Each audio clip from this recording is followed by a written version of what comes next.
Welcome to Joya Life podcast, episode number 1, where we're talking to Mikey about the scary prospect of having children. As a 22-year-old, he feels it's a long way off in the future and would probably ruin most of the good things of his life. But as we go through the conversation and unpack things, it becomes clear that it's actually not that scary and is something he can plan for whenever he wants, or if it comes unexpectedly, he'll be a little bit more ready. So please listen in for those hints and tips, and I'm sure you'll get a lot out of this. The purpose of the discussion is to talk about young people who are maybe considering having a family at some point. I guess first off, Mikey, you've been with your girlfriend for how long? 7 months now. 7 months.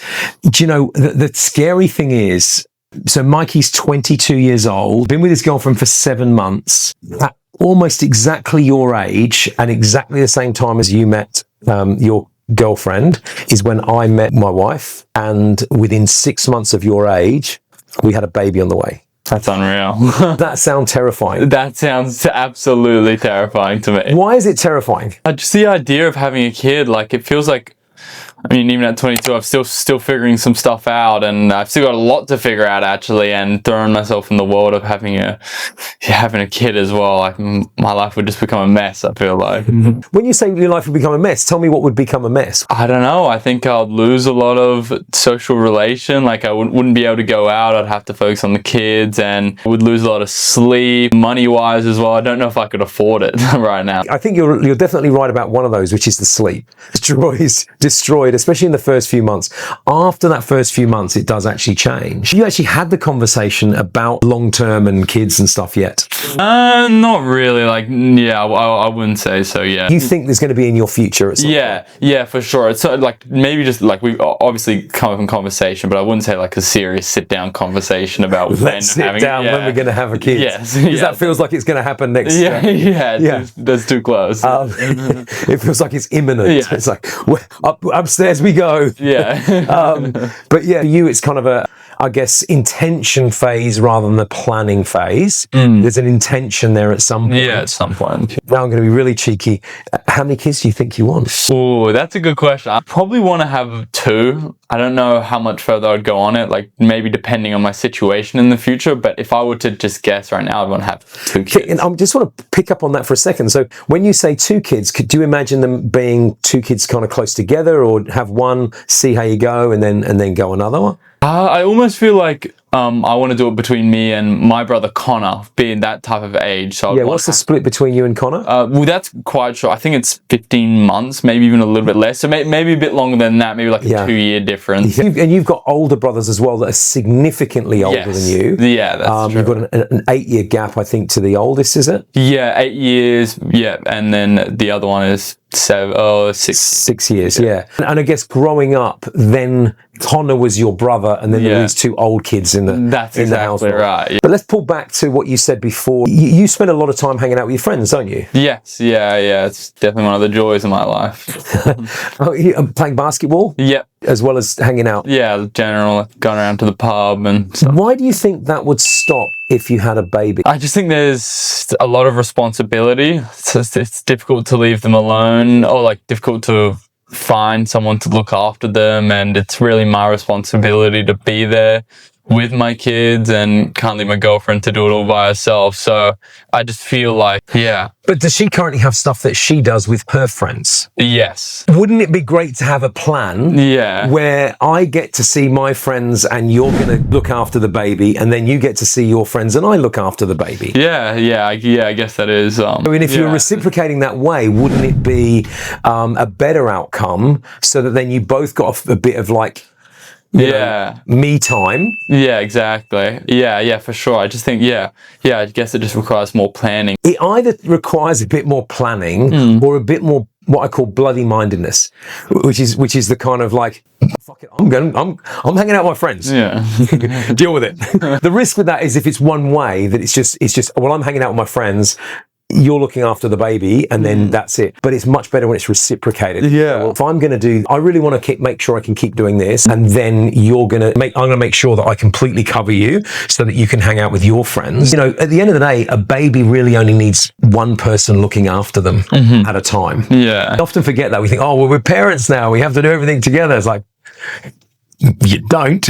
Yeah. You need one responsible person with the baby, and the responsibility is just understanding that you can't just chuff off and not have it agreed beforehand. Yeah, I guess I didn't think about it like that. Yeah. So if we can get the friends bit sorted out, talk to me about the money. You know, in terms of your journey, just that you're too early in your journey, or what point do you think you'd have to hit before you would kind of go, I reckon I'm ready for... Yeah, I definitely would want to feel a bit more financially free. I'm living at home right now, so I fingers crossed by the time I have a kid, I would have moved out, living by myself. Myself and my girlfriend moved out together. So, and yeah, I guess I'd like to have some type of investments under my name or something. Yeah. Future plan financially, at least. I feel like still saving for the future, but I haven't really got something for my future. As weird as that sounds, I don't know. Yeah, and I understand what you're saying, because you're saving up so that you can buy, possibly an investment property or a place to live in, depending on how things work out. But you feel like you need to at least get that before you could contemplate. Yes. Yeah. Would it surprise you? I mean, obviously, you know that in my story, I was super young, and it was part of my plan. I'm one of 9 kids. I had a young dad. My youngest brother had a much older dad, and my dad had loads of energy and was willing to take me to the park and run around and do all that kind of stuff. But his dad, same dude, his dad was not. Once in a blue moon, he'd come out and play, but I ended up taking on the responsibility for my youngest brother, because there's like a 12-year gap between us. So we would be outside playing and doing all that kind of stuff with my youngest brother, in fact, my youngest sisters as well. I love football. We'd all play football together. Yeah. And they ended up being the only girls on the football team. But I remember thinking at one time when I was playing football at 19 years of age, which is Alex's age, at 19 years of age, thinking, I want to be a young dad. All right. Yeah. So that definitely does surprise me. I don't think I was thinking like that at 19. Most normal people don't. Yeah. And even you know, the age of having a first kid has pushed out. The danger is it's pushing out further. Yeah. And it's once he hits 30, then pushing much further potentially cause other issues. Do you know what doctors call a geriatric pregnancy? I do not. I think it's 35 or 36 years old. Probably they call that having a kid at 35 geriatric pregnancy. Yeah, the body's ability to adapt. That side, if you push it back too far, you end up running into those if you do it sooner. But then I guess the question would be, how settled would you need to be? Is one property enough? Would you want a second? Would you want to be in a position to buy a house? I wouldn't say like in a position to buy a house is super necessary. I would, if I can afford to live and rent as well, I think that would be okay. I would like to have like one investment property under my name, and I know I can go for a second as well and be able to afford to rent, and then I might feel much more comfortable. And then what about the whole, if the added cost when you have a baby typically is one of you probably will take mat leave. I don't know what our paternity leave policy is, by the way. In terms of in your girlfriend's job, I don't know if mat leave's even a thing, is it? Yeah, exactly right. So hopefully, well, definitely not right now. I guess that'll be something to look for in the future. We would normally encourage people to manage that, because I see people all the time, as you know, when we're looking at their short, medium and long-term goals, and often they've got, in the medium term, we want to have a baby, but we're worried about the finances, and then worried about the costs, being able to live on one wage. It's like, well, you don't necessarily need to live on one wage if you've got enough savings to kind of cover that, bridge that gap. Then there's the whole going back to work and the whole daycare. And I guess the biggest thing there is if you've got family around that probably want to hang out with your little baby, the trick is trying to get them to commit to a regular schedule. It's like, oh, you can hang out every Tuesday, or you can hang out every Friday, because then you can plan your daycare around that. Do you think you would take time off? You taking time off and maybe taking a couple of weeks off when the baby's born, which is what I did for our first. What about working less days a week? That would be ideal as well. I just think it would be difficult to manage money-wise, especially during the paternity leave period. Girlfriend's not getting paid as much, or... I mean, quite possibly, With my kids, there was no option for me to work part-time. It just wasn't even a thing. As far as work was concerned, I got one day off. That was it. My girlfriend at the time, who later became my wife, who's now my ex-wife, she was also working in the hospitality industry. Yeah. So in hospitality, it's like you're working in your job and now you're not working in your job. We're not paying you. Yeah. So she didn't get there's no mat leave or anything else. So we had to kind of manage on one wage. When my grandson came along, because obviously I was lucky enough to be, because I was such a young dad, I was then a young granddad. The best thing I did was taking a day a week off. Yeah, right. Because that was my day with Matthew. Yeah. It's one of the things I would encourage now every prospective parent to kind of put it on their wish list. Yeah. Because if you put something on your wish list, you have a chance of making it happen. And then the question is how? Like, can I work 4 days a week, or can I take that day off? And if I get all my work done for the week, shouldn't I get the same pay? Or is there a way to negotiate something so that works out? If you don't ask the question, though, you've just accepted no as the answer, haven't you? Exactly right, yeah. But I would strongly encourage you to do it, because it was one of the best things I did. For the first 5 years, from Matthew was 2 months old until he started school, I spent every Friday with him. Yeah. And I'm a workaholic. I love my job and I love going to work. But that one day was like, that was our time. Yeah. That was a time when we were just going to rock him or play with sand or water or just do stuff. It was just my time with him. And the relationship I have with him now as an 11-year-old is chalk and cheese compared to what it would be if I only saw him once every couple of weeks. I'm asking you, is it something that you look back on and you wish you did it for you? Yeah, and I've encouraged even one of our clients a couple of years ago. I was talking to her about this and saying it was one of the best things I ever did. And she was saying she was thinking about taking a whole year off. Her kid was already like 2. She was thinking about, I want to spend more time. I said, look, honestly, we looked at the numbers together. Even if I looked at your numbers and said, mate, dude, you got this. You feel like you can. He called me up a couple of weeks ago and said, thank you so much, because I took that year off. It was the best thing I ever did. It was just so good to spend that quality time. And now it's something I would absolutely advocate. If you get the chance to either take 1 day a week or take a chunk of time, do it. If you were to work 4 days a week and your girlfriend was to work 4 days a week and your parents were to take your kid 1 day a week, it's 3 days of childcare you don't have to pay for. The costs and everything can come down. It doesn't feel like it's such a huge burden.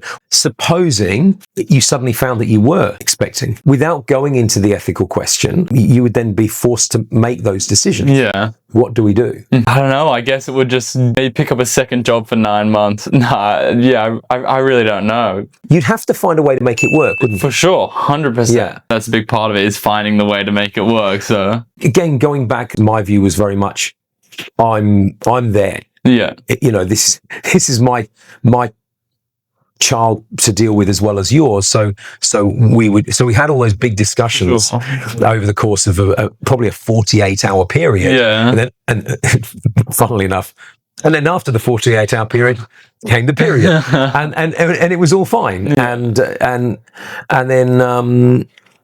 the following month was again another scare, but we'd already had the conversations. Yourself got much easier, and so we suddenly felt that now we felt like we were ready to face if it happened. And then when we found out it wasn't, we actually got quite disappointed.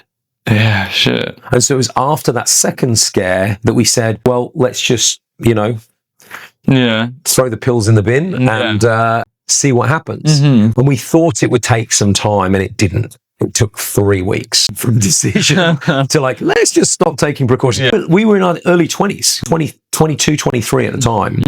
All of a sudden, we've got little Josh on the way. And then we had to deal with it. Do you know which demographic has the least problem with deciding to have a baby? No idea. Broke people. Low income people, you want a kid, or have a kid. Yeah.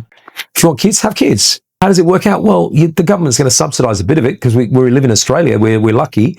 And then you figure it out. We need to rent somewhere that's big enough for us, but here's our budget. So we've got to find something within the budget. You can find that right now, somewhere that's in the budget.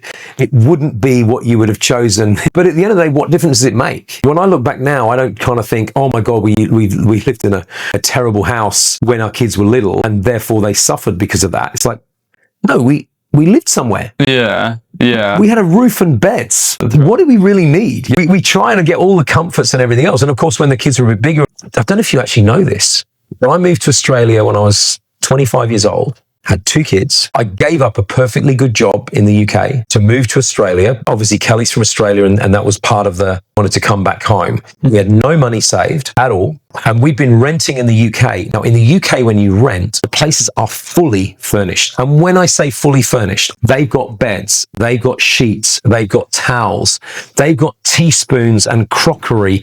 And when you move in, they would usually have some sugar and tea waiting for you when you got in. So everything was in there. Of course, we moved to Australia, 4 suitcases, almost no money. Luckily, we were able to stay Ellie's mum in her 2-bedroom apartment with her mum. We stayed there for about 3 weeks to 3 or 4 weeks. And then we rented a place out in Croydon Park. It was in budget, but it was so cheap. We got a job ready to start, and so we could afford it. I had to literally go and take an overdraft. I couldn't get a credit card or anything because I was new to the country. Just started my first job. But luckily, Barclays Bank, who's a UK bank, were operating in Australia. They let me open an account with an overdraft facility. Do you know what one of the biggest expenses are for children? Young, like newborns? Newborns, yeah. Nappies. Nappies is a fairly significant expense. It's a regular expense. You can get ones that are reusable, and it's better for the environment if you can do that. Yeah. These days, they've got nice little plasticky pants that you can put an insert in and then rewash the inserts and put them back. So that's obviously a lot cheaper. The most expensive thing is, or can be if you're not careful. No idea. Have to tell me. Clothes. Those little suckers grow so fast. So Josh was out of the newborn stage after 3 weeks. Oh my goodness. He got out of the next stage at about 10 weeks. So you imagine an entire new wardrobe for a baby every 2 months.